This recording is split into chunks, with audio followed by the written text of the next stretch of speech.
What is good, Bear Nation? How we doing? This is your host, Rob Napoli, and today's episode is one around a question that I've been asked a lot lately, especially by founders that I work with, some of the clients that I work with, and many people in my network, which is how do you get on podcasts? I've had the pleasure to be a guest at about 40 different podcasts, plus the 68 that I host. And I really wanted to answer that question because there's a lot of different ways and tips and tricks. And I think it's really, really important. And there's so much power in being a guest podcaster, especially if you're trying to grow your business for visibility, exposure, having kind of an audio and video and a written transcription that you can share with clients and investors and things of that nature. So I thought, who better to bring back to the show than the founder of a podcasting company, Collin Mitchell. So this episode features Collin Mitchell. We get into how and what it means to be a guest on a podcast, some of the tips and tricks and best places to go, even gives some amazing tools for you to get started. And we briefly touch on, the benefit of having your own podcast, but also the challenges of it. In fact, we may do a full episode on how to start your own podcast later in the year. So without further ado, let's get into the show with Collin Mitchell. I'm glad to have him back. He share some great wisdom and insights with y'all. Stay well. Bear Nation, how we doing? We are back again. And I brought back one of my favorite people, Collin Mitchell, back on the show again. For those that don't know him, I will link his original episode where he got into his story and how he builds. But he is the co-founder and CRO for a company called Salescast, which is all about podcasting, and a influential figure in me getting the Bare Necessity startup. So Collin, welcome back to the show, my friend. Yeah, man. Thanks for having me on. I'm glad that I made it to your list of favorites. Of course, man. We've been through a lot together, and there's been a lot of great great conversations, and I don't think the Bare Necessities would have truly been possible without us connecting to be on your podcast as a guest first. Yeah. And then how we turn that into like why I would be a good host, and then the show idea and the coming of age of the show. So it's a big deal. So, what I wanted to do, and we talk about podcasting a lot, and obviously I have this platform, and I talk to a lot of people, a lot of founders, especially in the accelerator communities I'm in and the incubators and all over the world about the value of podcasting. And I wanted to ask you a few questions around that and why it's so powerful and what the impact that you can have with a podcast, either as a guest or as a host. So that's what I want to cover with you today. So why don't we start out with your podcasting journey? What made you fall in love with the podcasting life and get you started? Like, how did you get started, and what was it that you saw that drew you in quickly? Yeah, so it all started with me actually guesting on Chris, my co-founder, his podcast for the first time. I think you're familiar with the story, so I'll keep it fairly brief, and we'll get into more details here. But he invited me on his show. It was the first podcast I've ever been on. I had a great experience. It was actually in studio, in person, when that was more of a thing. Those are always great experiences. We encourage people to come into our studio whenever possible in Orange County to create content, because it's just a good time. And at the end of it, I was like, this was awesome. Like, I think I want to start a podcast. How do I get started? And he made it really easy for me to get started and helped me out. And then we went on this crazy journey of creating a lot of content on a high frequency, went right into a daily, from zero podcast experience to daily content. And that was, he was helping me run the podcast and also doing some marketing work for my UCAS business before I sold that.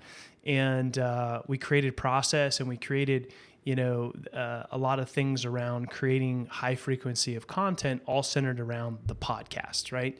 And that was the first thing that I fell in love with podcasting, was the ability to take one activity and then repurpose it in many different ways. I know that you do a great job with this. From your podcast, you end up with lots of content, social graphics, text posts, reels, LinkedIn videos, audiograms, just through that one little 20, 30-minute conversation, you're like, you can accelerate being a creator or a daily creator through that single activity. And I think a lot of times the reason that people don't get started on high frequency of creating content is because they don't have that vehicle, that one activity that they do consistently to drive all of the content that they need to repurpose across all channels, right? So that was the first thing that I really fell in love with it. And then from there, we thought the podcast was going to be one thing. And this is really common. People start a podcast and they have this idea and they, have a goal, they have strategies, and sometimes that changes. And that was definitely the case with my first show. We thought that it was going to help us land clients for my UCAS business, and it just didn't work out. It was a highly competitive space. It was a very transactional sale, and it didn't work. But the second part that I loved most about podcasting, and this is probably my most favorite thing, is the relationships and the connections that I built with the people that came on my show. I had this insane, awesome network of phenomenal people that I wouldn't have known otherwise. I mean, I know from just talking with you, the relationships that you develop with people that come on your show is one of the things you love most as well, right? Yeah, absolutely. I mean, and I love that you kind of brought this up because there's two major things that I think make podcasting so valuable, whether you're a guest or having your own show, is one, the amount of content you get from doing an episode, right? Now, that's a bit on you or like whoever's doing the show to like get the full stuff and like cut it up, and like that does take time, energy, and effort. But Gary Vee kind of talked about the power of it. It's like video, audio, and written word, right? And like to be able to take that and cut it up, like one 30-minute podcast episode could give you 30 pieces of content, and it repurposes over time, and it's amazing. Like there's 2 months of content out the gate. And the second thing that's my favorite is the network, right? And I wrote a book about building a value-added network. Like whether you're hosting, and we'll talk about this, hosting our guests, like you're meeting great fucking people. Yeah. And you get to build a relationship with them through that conversation that's real and raw. Like it's meaningful, it's deep. Like you're not going on with like, I'm not going on a sales call with like my guards up. I'm not going on like on a game show where I got to be like perfect. It's like I'm going on to have a conversation about real things that happen, and it's real people talking about real things, and it's genuine. And that genuine, authentic conversation and connection creates such an amazing ecosystem. Yeah. And the thing is you talked about adding value, right? And so this works, on both sides, right? So if you're a guest and you're going on a show and you go there and you deliver a great message with tremendous value, that host is going to be extremely grateful, because one of the most important things for a host is to create content that adds value for their network and for their listeners, right? And so being able to add value in that way as a guest really helps you build a bond and a relationship with that host. And we often talk about, we do like a webinar where we help people, teach people how to get themselves booked on podcasts on a regular basis. It's like one of our most popular ones. Tons of people always show up to this one. It hasn't really changed much. I mean, the core of what that looks like and how to go about that is still pretty much the same. But the one thing that most people often overlook is they're so concerned about reaching, the host listeners, the one-to-many, that they often overlook the relationship right in front of them, the actual hosts themselves. These are typically well-connected people. They typically know other podcasters that they could recommend you to, depending on how you show up. If it's a big sales pitch and it's all about me and like I'm constantly mentioning my website, or all I'm talking about is my book, or, and it's clear that I am there more for what's in it for me than just trying to add value, then you're going to ruin the opportunity to have a relationship with a highly connected person. Yeah, I love that, because getting on one podcast makes it easier to get on a second, especially because podcasters know other podcasters usually, and they're willing to share. It's like, hey, I had a great guest. And in fact, what I love about podcasting, and one of my favorite things with my show, is when I get to have like a first time podcaster. I've had 3. It's their first ever podcast with me. And I was like, I love that. right? Because like, hey, let me like if it was good, like I've introduced them to go on other podcasts, right? It's like being able to kind of like give that back. It's like, oh, it was great. And sometimes it's those people like there's people out there that have been on like 30, 40 podcasts. It's great because he put a social reel out. Like everyone's going to like it because their network's so big, but like the listens are going to be very small. Unless it's a new topic, they tend to sometimes you talk on the Yeah. same thing. And so it's not drawing new listeners. It's drawing a lot of social clicks. But like when you get really good stories and really good people, like that's where that happens. And then great guests tend to share the podcast Mm. to their network, which really drives it's hey, like I talked about something great here. Please go listen. Like I always know which episodes like my guests like go really market Yeah. out because like there's a big gap of like what each normal episode gets to like when they send it to all their friends like hey you got to check this out. Yeah. I was on this podcast and it makes a big difference that one to Oh one. yeah. Oh yeah. And then, that's when you invite them back, for a round 2 or round 3 or whatever. That's when you recommend them to your friends. That's when, those first timers too. Like I've had my fair share of first timers on my show. But I've also had not necessarily just first timers, but like people really telling parts of their story for the first time ever. And those are like some really magical moments, and can like change the trajectory of how they create content and, finding their voice and like sharing more, parts of them that they hadn't shared before for whatever reason. I don't know why. Like people really open up on podcasts. Like there's just, I don't know if, I don't know what it is. They think like, oh, it's audio only, although everybody is using video, what the case is. But, typically the best podcasts, and then this is, how you do your show, how I do my show, and how many people do their show is there's not a lot of prep. There's not a lot of planning. Like we don't plan out any questions. We don't know where we're going to go. We just hop on, kind of with a bit of intent in mind, but who knows where it takes us. And those are the best conversations because you get real, authentic answers. They're not, scripted or thought out beforehand. It almost irritates me when somebody's like, hey, here's all the questions I'm going to ask you before. And I'm like, if you run your show that way, that's cool, but definitely not my preference. And you definitely will get better content if you don't do that. Yeah, I agree. And so I think part of what makes podcasting so unique is that genuine conversation and the fact that I do think you're right. The fact that it's kind of audio first, like, I put video out, but usually people go to listen to the audio, right? And I think there's this um, desire that we want people to hear our story. We want to share it, but when it's not in front of a camera, like we're not doing a video interview, we're more comfortable to share it and we want to share it. Everyone wants to be able to talk about themselves. Everyone wants to share their story. It just takes them a while for some to get out of their shell and share it. So I love that piece. One of the questions that I really have, and I think this is unique because you have kind of the two sides of you just talked about your webinar that to get guested on, and then you obviously have a ton of podcasts under the Salescast channel. Where does one start if somebody comes to you and is like, I want to get into podcasting? Like, what do you advise them on how to start getting into the podcast game if they haven't before done Yeah. one? Yeah, it's a really good question. I'm sure there's a lot of people that are probably thinking that. So, I always recommend guesting first. Like, I was a little crazy, and it was like I went on one podcast and then I started a podcast.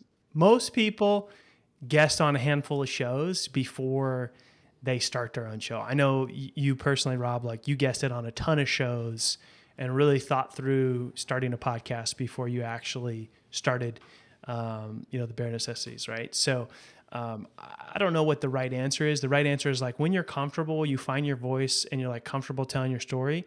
That's probably a good time to then maybe start your own show. The thing that is really good about starting off that way is you start to get a sense of how other people run their show and some ideas of maybe how you want to run your show or maybe some things that you don't want to do. Like, maybe some people have a prep call before, some people don't. Maybe you do want to have a prep call with your guest before. Maybe you have, sort of some go-to questions that are icebreakers, or maybe you have some go-to questions, rapid fire at the end. You'll start to see how other people run their podcast, and it'll give you a sense of what you like, what you don't like, so you can start to form an idea on your head. If I had a show, what would it be like? What would, how would I run, how would I operate it as a host? And then you can start to answer some of those questions. And then a big part of being a host too, and you see this when people start a little bit too early, and this was definitely my experience, where they haven't guessed it a lot, or haven't totally found their voice, or haven't like really created a lot of content. And what will happen is the interviews are kind of boring. It sounds like something you would hear on the news, or like it's question answer. They're less conversational, right? So the host really needs to find their voice for the content to be good. And what that means is like sharing your thoughts and opinions and things about, the conversation, rather than just asking a bunch of questions, because that's boring. Yeah. A lot to unpack there. And I think that guesting first is a great start. One, it's starting a podcast. We'll talk about it here in a second. Starting a podcast seems overwhelming, right? Mm-hmm. It was like a great idea, but one thing that held me back was like, oh, it feels like it could be overwhelming, like editing and production and all that stuff.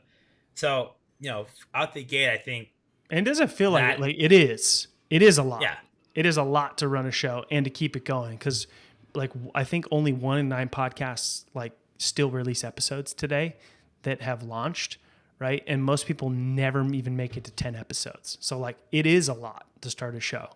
yeah, really. I didn't know that people barely make it to 10. I mean, I'm on 68 now as we're recording.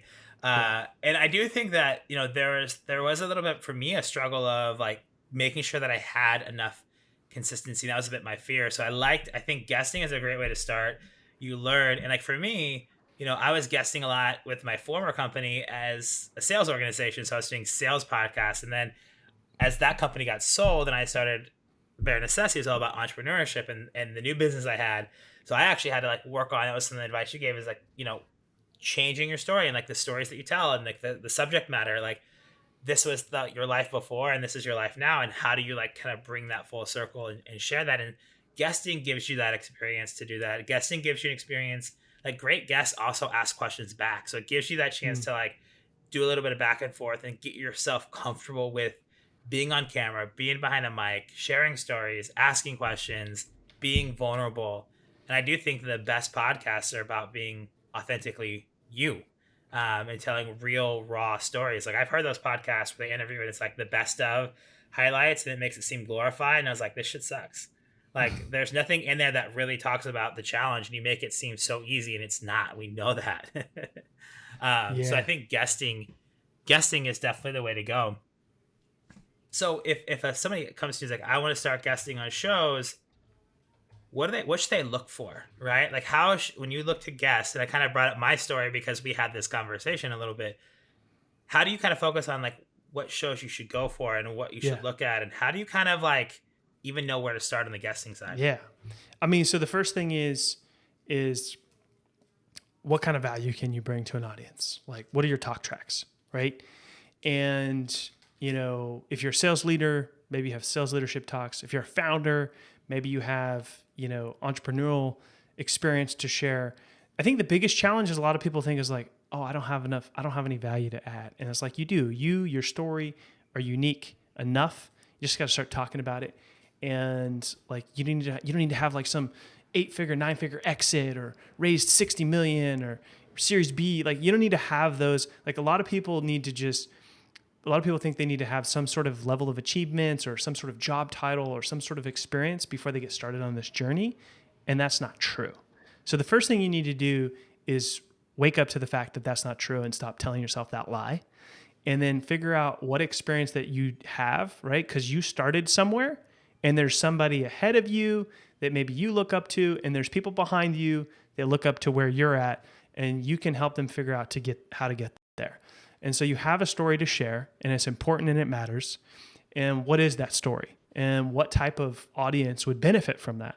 And so that's the first thing. Maybe it's marketing shows, maybe it's entrepreneurship shows, maybe it's sales shows, maybe it's, maybe you're a technical person and it's, AI shows. I don't know. Whatever those are, that's step one.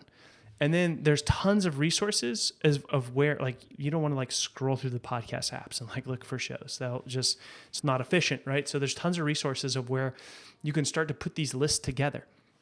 There is Listen Notes is a great resource. Podchaser is a great resource. And there's another one called Rephonic as well. Those are like the main three. My personal preference, the last one is Rephonic. My personal preference used to be Listen Notes, but it's changed to Podchaser. Podchaser is really robust and has some really good data. And so you build that list in there, and maybe you build a list of like 20 or 50 shows. Okay. And you have an idea of what your talk tracks are. Okay. Because there's three things podcasters care about. One, do you know anything about their show? Like, are you just blindly reaching out, or like, have you actually done some research? Like, have you actually listened to some episodes? Do you actually know the host name? Do they even have guests? Because sometimes like people reach out to shows that don't even have guests, right? And so that's the number one thing. The second thing that they care about is reviews. Reviews are like gold to podcasters. So if you're doing your research, you're checking the show out, drop them a review. You must think the show is good if you want to be a guest. So drop them a 5-star review and let them know. And then the third thing that they care about most is, can you add value to their listeners? Like, so do the work for them. Hey, Rob, I was checking out the Bare Necessities for Entrepreneur podcast. I dropped you a 5-star review. Here's a few topics that I think your audience can benefit from. How to get started in podcasting for an entrepreneur. How to lead an organization through founder-led sales. When to make your first sales hire as an entrepreneur. Like, those are just some examples that I came up with on the fly. Do you think your listeners would benefit from this? ? Like, that's it. And also really you can look back at their previous episodes, and you can start to see too, like, which episodes get a lot of plays, which episodes, if it's like first hire thing, if there's like 5 episodes, they probably want to do another one of that. So like this way you can kind of like tailor your things to. Yeah, I love that. Could you see where the gaps are? That. Like, hey, I noticed you haven't talked about this on your show yet. Exactly. Right? Boom. I mean, I'm sure you get tons of outreach, right? Like, you've seen probably mostly bad, I would imagine. Anything good come across your email box where you're like, I might actually have them on my show? I had 2 that, and one ended up coming on, one we just never were able to make it happen, but I had 2 cold outreach me. I had 5 that I talked to. 3 were like, absolutely no. Like, when you just talked to them, you knew that they weren't genuine. It was going to be pitching. Yeah. 1 I did take on, and it ended up being a good episode, because I had to, like, right before the show, I could tell he was like trying to like, here's what I want to talk about. Here's some questions to ask me. I was like, no, this is my podcast. I was like, if we're going to do this, like, I'll cancel right now, but like, you're not pitching your services. You're coming in to talk about your story. And he was like, all right. And it turned out to be a great episode. The other one I was really excited to get on. We just couldn't make the timing work. But he had a great story, great energy. In fact, like, just having this conversation, I want to go reach back out to him. But yeah, I mean, I've only had 2, and I've probably seen 100 people reach out to me about the podcasts. 2 out of 100. So that's what's out there. And then here's the key: is like, Rob's a busy guy. Like, don't just send Rob one message and think like, because he doesn't respond. I mean, I don't know. Maybe you're a pretty responsive dude, so I don't know. But bottom line is, most podcasters are super busy. Like, they are not full-time podcasters. Now, there's some exceptions, but most of them are running a business. They have a job. They do it after hours, on the weekend, as a side gig, side hustle. Like, the podcast is not their bread and butter, right? So like, you may have to follow up 5 to 8 times before they're like, yes, I'd love to have you on. The thing that really makes difference for me, with the reach out and what I look for is, a lot of times they'll give me like this like huge bio and a 1-pager with assets. Like, I don't want to have to go clicking around a PDF. Send me a video with a sample clip. Yeah. Like, either send me a sample clip or send me a video like, hey, Rob, really love to be on your show. Here's what I could do. Here's my energy. I'm showing you this so you can see what I'm like and like feel the energy. Like Exactly. you do that, that's a game changer. And in fact, I did that for a couple of shows, and I had somebody who got back to me was like, "Rob, love to have you, love your energy, but like that topic is so covered for me right now. Yeah. Like follow back up with me in 6 months." And so I actually had a reminder, and in fact, as it's July, I actually just read messages like, "Hey, would love to come back on. Here are some updated topics that Yeah. I could discuss with you. Would love to come on your show." Waiting to hear back from them, but like the The video is video doing is that, and huge. it's a huge difference. Yeah, I mean, because like, look, the reality is they can see like, okay, you got a nice setup, you got a mic, you know, you're not a babbling buffoon. Like, I mean, like, there's some things that matter. Like, hey, if I get on an episode with this person, can they create some good quality content? And you showing up on video, presenting yourself well, that's huge. Like, literally just showing them that you have a mic and you have a setup and like, you're comfortable on video. Like, those are huge things. So yeah, I mean, it's really not that difficult. It does take time. You can do this yourself and then maybe hire a VA to do it for you. There's agencies you can hire to do it. Most of them, honestly, like, I mean, I've seen probably, you said you've seen hundreds, like I've probably seen, or 100, I've probably seen close to 1,000, maybe not even more, having multiple podcasts. And also I see outreach for some of the, shows that we manage as well. And it's all crap. Like, it's 4 paragraphs long with a bio, with a PDF, just like you said. And that stuff pretty much just gets ignored. Yeah. Don't send me a novel on why. You send me something short, sharp, sweet. So all those founders, and I was talking to a few founders, like, look, like one of the best way to get your story, and also people need to understand, like, I want to make this clear for a lot of people out there. Podcasting is a long game. Like, as a guest and hosting your own podcast, that sometimes, like, I've noticed that my show gets binged. Like over the weekends, I'll have like it's crazy. Like somebody will like listen to 5 episodes at a time. It's like, oh, you have 5 unique users, unique listeners, and 30 plays. It's like, oh wow, 5 people listen to multiple episodes, right? And Yeah. so understand that you want to go on, you want to go out, you want to share, you want to promote, but like the ROI from that, it's infinite. As long as that podcast stays out there and they leave it up, like that could be found at any time. You can share it, you can embed it into your website, and it becomes a great opportunity for you to share your story and show. And also, like as you do more, like showing your progression of like your ability to grow and scale as a guest or as a host, which is a big, big deal for a lot of people. And I do think that a lot of people are like, "Oh, I did a podcast; it was cool, but I haven't seen much from it." It's like, well, you got to give it time to let it be out in the wild, and for people to listen and the audience to catch up to where for like me, I've been doing weekly. You're doing daily. Mm.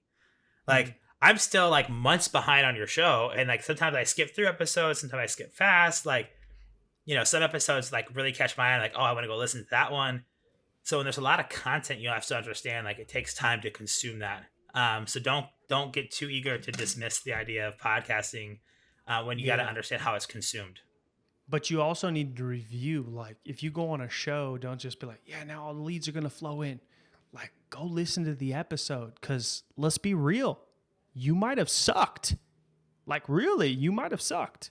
I know I did on the first few or more that I did. And so you learn how to get better and not rant and, answer like questions more tactically and really provide value to the listeners. And then the biggest mistake most people make is at the very end, when most podcasters are like, hey, Rob, how can people get in touch with you?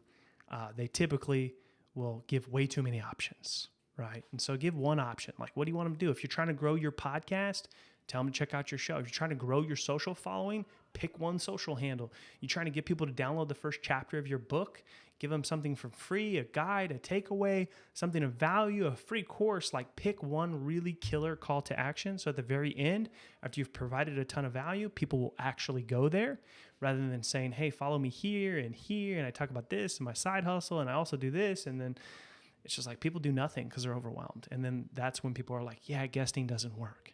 Yeah, I love it because like I used to have beacons. Now I have it on my website, but I'm like, check out www.robnapoli.com and you'll have access to all the things. All the socials are there. Yep. Checking out my podcast, checking out my book, like all of it makes it really easy. Go there. You can purchase and listen and follow me on any platform as you desire. My favorite is LinkedIn, right? And so you know where to go and you know which one my Yeah. favorite is, which will be most responsive. But I'm not telling you 50 different links. I'm telling you one link that you can't forget. Yeah. and then they can go pick and choose. Because some people are like, cool, Rob, your LinkedIn's your favorite, but like I'm an Instagram follower and I love your Instagram feed, so I'm gonna go follow you on Instagram. Some might be Yeah. TikTokers, some might be YouTube. Yeah. So I love that one call to action as a guest.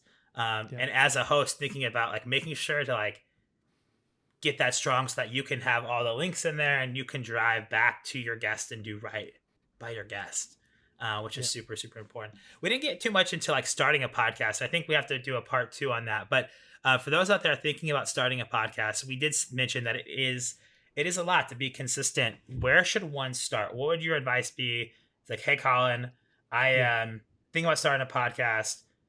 What would you kind of say to them to get them in the right Yeah. So let's say space to you've go? guested on some shows and now you're like, hey, I love this. I'm ready to start my own show. I have a good idea of what it's, going to be about, how I'm going to run it, all that good stuff. Don't overthink it. Like that's where most people get stuck is like, oh, there's, too many interview shows or, oh, I don't want to do another sales show. Or it's like, these are just like BS excuses that you're telling yourself to not get started.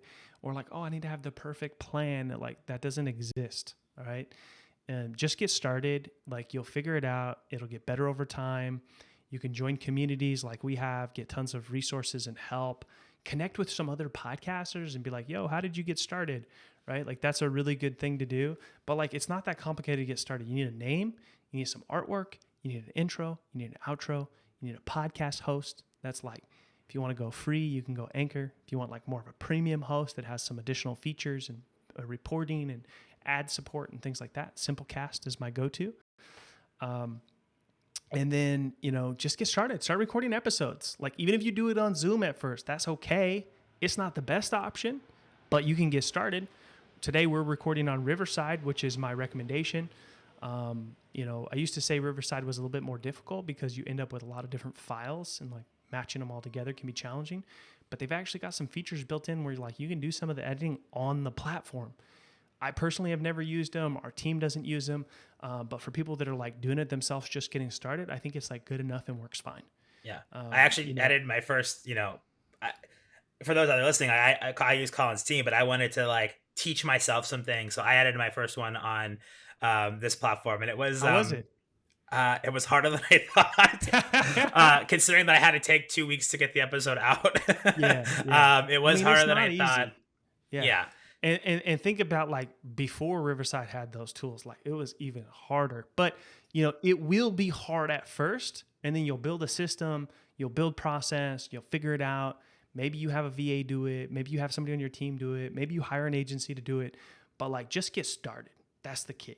Is it going to be the best podcast ever? No.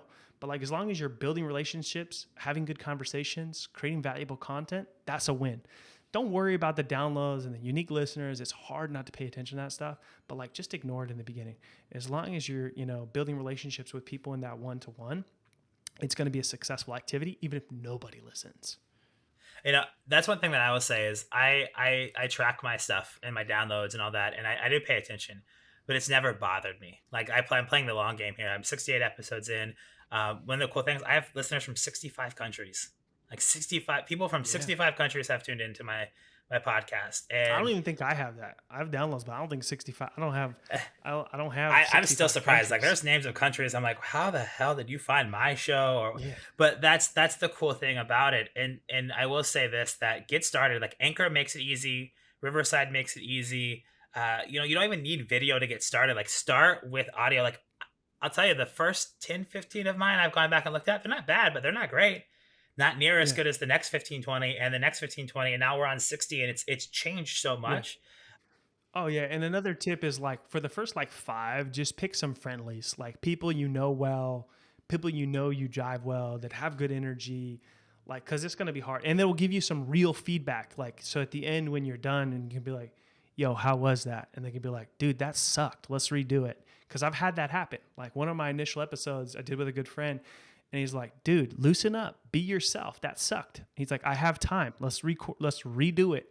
And I was so grateful that he said that and called me out. And like, we did another episode and it was good. Yeah. I remember like the first 3 podcasts that I ever guested on, they end up not getting released. All 3 of the 3 shows didn't take off. And then the 4th time I got asked to guest, like that show never aired. And I finally reached out and she's like, "Hey, what's up?" Like, honestly, it was a like, we like you and the episode was good, but like it just didn't feel like it went with the flow of like our content. We went a lot off topic on Mm. stuff, and I was like, you know what, we did. That's fine. Like, cool. Thanks for the feedback. That was really helpful. Like Yeah. let have those conversations and find those people. And it was somebody I knew well enough that we could do that with. So I love that. So get started. It does take time. I'm gonna give a shameless plug. Join if you're interested in like guesting on shows or like learning about the podcasting community in space. Join the Salescast community. There's a lot of great channels, a lot of great information for you to just get started. So I'm gonna like go ahead and plug that. But as we close the show out, how do my listeners, get in touch with you? What do you want to plug? Where should they go check out? Besides, I'll definitely have your LinkedIn already in from the last episode as well. But where should they connect with you? Yeah, I mean, best thing is like we talked a lot about podcasting. So if you're curious, if you've started and you're wondering like, how can I do more? How can I get better?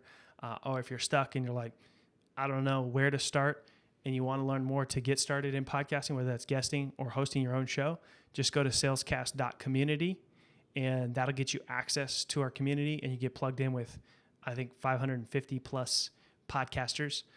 Tons of resources, tons of content, free courses, all kinds of awesome stuff to help you get started on this journey. Love it. Collin, thank you so much. I really appreciate getting a chat with this. I know we could talk forever, so we'll have to maybe even come back on and do, how to get started, and maybe do like a mini cool like masterclass version of it. But I really appreciate you, and thank you so much for joining. Bear Nation, appreciate y'all as well for tuning in. Make sure if you're interested in the podcast game, join the Salescast community. You'll find me there as well. It's a great place. I've learned a lot from it. Collin, as always, my friend, thank you and take care. Thank you. All right, y'all, stay well and rise up. Bare Nation, thanks for listening to the bare necessities of entrepreneurship. If you enjoyed this episode, please subscribe and leave us a review.